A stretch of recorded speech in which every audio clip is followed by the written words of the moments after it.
7 ಕೋಟಿ ರಾಬರಿ ಪ್ರಕರಣದಲ್ಲಿ ಮತ್ತೊಬ್ಬ ವಶಕ್ಕೆ. ಚೆನ್ನೈನಲ್ಲಿ ವಶಕ್ಕೆ ಪಡೆದಿರುವಂತಹ ಬೆಂಗಳೂರು ಪೊಲೀಸರು.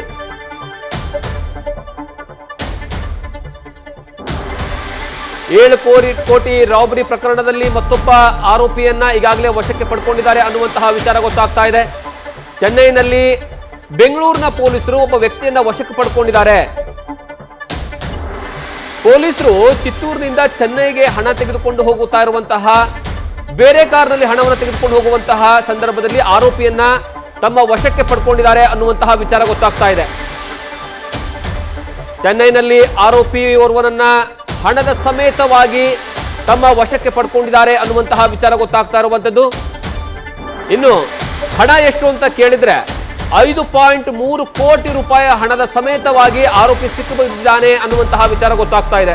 ಇದು ಬಹಳಷ್ಟು ಇಂಟ್ರೆಸ್ಟಿಂಗ್ ವಿಚಾರ. ಮತ್ತೆ 7 ಕೋಟಿ ಹಣ ಏನೋ ದೋಚ್ಕೊಂಡು ಹೋಗಿದ್ರಲ್ಲ, ಅದಕ್ಕೆ ಸಂಬಂಧಪಟ್ಟ ಹಾಗೆ ಬಿಗ್ ಅಪ್ಡೇಟ್ ಅಂದ್ರೂ ಸಹಿತ ತಪ್ಪಾಗೋದಿಲ್ಲ. ಯಾಕಂದ್ರೆ ಯಾವಾಗ ಈ ಘಟನೆ ನಡೆಯುತ್ತೆ, ಘಟನೆ ನಡೆದಾದ್ಮೇಲೂ ಸಹ ಪೊಲೀಸರು ಎಲ್ಲಾ ರೀತಿಯಲ್ಲೂ ಸಹಿತ ಏನಂದ್ರೆ ತನಿಖೆಯನ್ನ ಮಾಡ್ತಾರೆ. ಬಹಳಷ್ಟು ಕಡೆಗೆ ಹೋಗಿ ಇನ್ವೆಸ್ಟಿಗೇಷನ್ ಮಾಡುವಂತಹ ಕೆಲಸವನ್ನ ಮಾಡ್ತಾರೆ. ಬರೋಬ್ಬರಿ 200 ಜನ ಪೊಲೀಸರು ಈ ಒಂದು ಏನಂದ್ರೆ ಆಪರೇಷನ್ ನಲ್ಲಿ ಬಳಕೆ ಆಗ್ತಾರೆ. ಆದ್ರೆ ಇಲ್ಲಿವರೆಗೂ ಸಹ ಸಮರ್ಪಕವಾದಂತಹ ಹಿಂಟ್ ಸಿಕ್ಕಿರ್ಲಿಲ್ಲ. ಒಂದಿಬ್ಬರನ್ನ ಬಂಧನ ಮಾಡಿದ್ರು, ಆದ್ರೆ ಅವ್ರ ಹತ್ರ ಯಾವುದೇ ಹಣ ಸಿಕ್ಕಿರ್ಲಿಲ್ಲ. ಆದ್ರೆ ಈಗ ಬಹಳಷ್ಟು ಇಂಪಾರ್ಟೆಂಟ್ ವಿಚಾರ ಏನು ಅಂದ್ರೆ 5.3 ಕೋಟಿ ರೂಪಾಯಿ ಹಣದೊಂದಿಗೆ ಒಬ್ಬ ವ್ಯಕ್ತಿ ಸಿಕ್ಕಾಕೊಂಡಿದ್ದಾನೆ ಅಲ್ಲಿ ಚೆನ್ನೈನಲ್ಲಿ ಅನ್ನುವಂತಹ ವಿಚಾರ ಗೊತ್ತಾಗ್ತಾ ಇರುವಂತದ್ದು. ಹಾಗಾಗಿ ಈಗ ಈ 7 ಕೋಟಿ ರೂಪಾಯಿ ಮೌಲ್ಯದ ರಾಬರಿ ಏನ್ ನಡೆದಿತ್ತು, ಆ ರಾಬರಿಯಲ್ಲಿ ಬಿಗ್ ಅಪ್ಡೇಟ್ ಅಂದ್ರೂ ಸಹಿತ ತಪ್ಪಾಗೋದಿಲ್ಲ.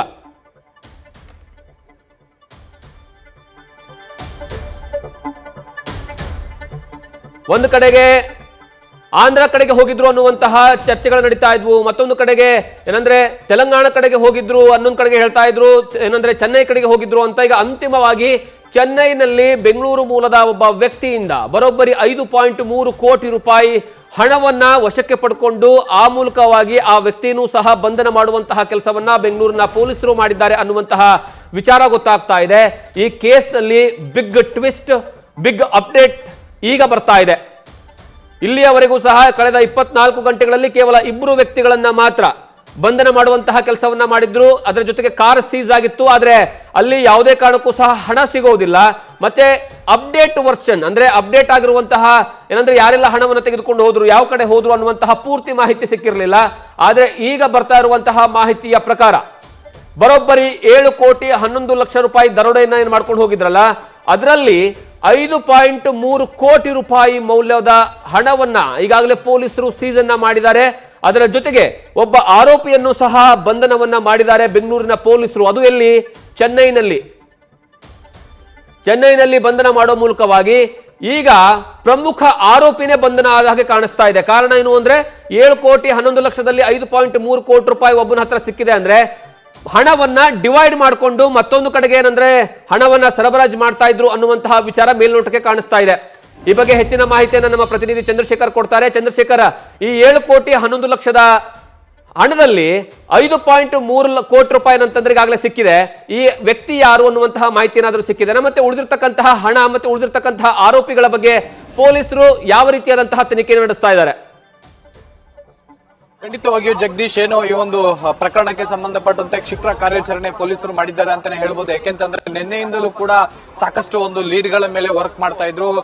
ಅಂದ್ರೆ ಬೆಂಗಳೂರಿನ ಹೊರವಲಯಕ್ಕೆ ಹೋದಂತಹ ವೆಹಿಕಲ್ ಅಲ್ಲಿಂದ ಯಾವ ಕಡೆ ಮೂವ್ಮೆಂಟ್ ಆಯ್ತು ಅನ್ನೋ ವಿಚಾರವಾಗಿ ಸಂಬಂಧಪಟ್ಟಂತೆ ಈಗಾಗಲೇ ನಿನ್ನೆ ಬೆಳಗ್ಗೆ ಅಥವಾ ಮಧ್ಯಾಹ್ನದ ವೇಳೆಗೆ ಇಬ್ಬರನ್ನ ವಶಕ್ಕೆ ಪಡೆಯಲಾಗಿತ್ತು. ಆ ಇಬ್ಬರ ಆರೋಪಿಗಳನ್ನ ವಶಕ್ಕೆ ಪಡೆದು ಅವರನ್ನ ಏನು ತನಿಖೆ ಮಾಡುವಂತಹ ಸಂದರ್ಭದಲ್ಲಿ ಅಥವಾ ವಿಚಾರಣೆ ಮಾಡುವಂತಹ ಸಂದರ್ಭದಲ್ಲಿ ಮತ್ತೆ ಚೆನ್ನೈಗೆ ಏನು ಎಸ್ಕೇಪ್ ಆಗಿರುವಂತಹದ್ದು ಒಬ್ಬ ಆರೋಪಿಯ ಬಗ್ಗೆ ಒಂದು ಲೀಡ್ ಸಿಗುತ್ತೆ. ಅದಾದ ನಂತರ ಪೊಲೀಸರು ಆ ಕಡೆ ಡೈವರ್ಟ್ ಆಗಿ ಅಲ್ಲಿ ಒಂದು ಕಾರ್ಯಾಚರಣೆ ನಡೆಸಿ ಇಂದು ಬೆಳಿಗ್ಗೆ ಅಲ್ಲಿ ಚೆನ್ನೈನಲ್ಲಿ ಒಬ್ಬ ಆರೋಪಿಯನ್ನ ಪಿಕ್ ಮಾಡ್ಕೋತಾರೆ, ಅಂದ್ರೆ ವಶಕ್ಕೆ ಪಡೆಯುತ್ತಾರೆ. ವಶಕ್ಕೆ ಪಡೆದಂತಹ ಸಂದರ್ಭದಲ್ಲಿ ಆತನನ್ನ ವಿಚಾರಣೆ ಮಾಡಿದಂತಹ ಸಂದರ್ಭದಲ್ಲಿ ಆತನ ಬಳಿ ಅಂದ್ರೆ 5.3 ಕೋಟಿಯಷ್ಟು ಹಣ ಪತ್ತೆ ಆಗಿರುವಂತಹದ್ದು. ಹೀಗಾಗಿ ಹಣದ ಸಮೇತ ಈಗ ಒಬ್ಬ ಆರೋಪಿಯನ್ನ ವಶಕ್ಕೆ ಪಡೆದು ಅಂದ್ರೆ ಚೆನ್ನೈನಿಂದ ಬೆಂಗಳೂರಿಗೆ ಕರ್ಕೊಂಡ್ ಬರ್ತಾ ಇದ್ದಾರೆ ಪೊಲೀಸರು ಅಂತ ಹೇಳಲಾಗ್ತಾ ಇದೆ. ಜೊತೆಗೆ ಇದಕ್ಕೆಲ್ಲ ಕೂಡ ಮಾಸ್ಟರ್ ಮೈಂಡ್ ಆಗಿದ್ದಂತಹ ಏನು ಕಾನ್ಸ್ಟೇಬಲ್ ಅಣ್ಣಪ್ಪ ಇದ್ದಾನೆ, ಆತ ಆತನನ್ನು ಕೂಡ ಮತ್ತಷ್ಟು ವಿಚಾರಣೆ ಮಾಡ್ತಾ ಇರುವಂತಹದ್ದು. ಈಗಾಗಲೇ ಏನ್ ನಿನ್ನೆಗೆ ಚಿತ್ತೂರಿನ ಬಳಿ ವಶಕ್ಕೆ ಪಡೆದಂತ ಇಬ್ಬರು ಆರೋಪಿಗಳು, ಜೊತೆಗೆ ಗೋವಿಂದಪುರದಲ್ಲಿ ವಶಕ್ಕೆ ಪಡೆದಿರುವಂತಹ ಕಾನ್ಸ್ಟೇಬಲ್, ಜೊತೆಗೆ ಈಗಾಗಲೇ ಏನು ಚೆನ್ನೈನಲ್ಲಿ ವಶಕ್ಕೆ ಪಡೆದಿರುವಂತಹ ಒಬ್ಬ ಆರೋಪಿಯನ್ನ ಕೂಡ ಸಾಕಷ್ಟು ವಿಚಾರಣೆಯನ್ನ ಮಾಡ್ತಾ ಇರುವಂತಹದ್ದು. ಕಂಪ್ಲೀಟ್ ಆಗಿ ಒಬ್ಬರಿಂದ ಒಬ್ಬರಿಗೆ ಯಾವ ರೀತಿಯಾದಂತಹ ಲಿಂಕ್ ಇದೆ ಅನ್ನುವಂತಹ ವಿಚಾರವಾಗಿ ಕೂಡ ತನಿಖೆ ಮುಂದುವರೆದಿರುವಂತಹದ್ದು. ಅದರ ಜೊತೆಗೆ ಈಗಾಗಲೇ 7.11 ಲಕ್ಷ ಕೋಟಿ ಏನಿದೆ ಆ ಒಂದು ಕೋಟಿಗೆ ಸಂಬಂಧಪಟ್ಟಂತೆ ಉಳಿದಂತಹ ಒಂದು 2 ಕೋಟಿ ಏನು ಎಲ್ಲೋಗಿದೆ ಅನ್ನುವಂತ ವಿಚಾರವಾಗಿ ಕೂಡ ಈಗ ಸದ್ಯಕ್ಕೆ ತನಿಖೆ ಮುಂದುವರೆದಿರುವಂತಹದ್ದು. ಜಗದೀಶ್, ನ್ಯೂಸ್ ಫಸ್ಟ್ ನಿರ್ಭೀತಿಯಿಂದ ನಿಮ್ಮ ಪರವಾಗಿ.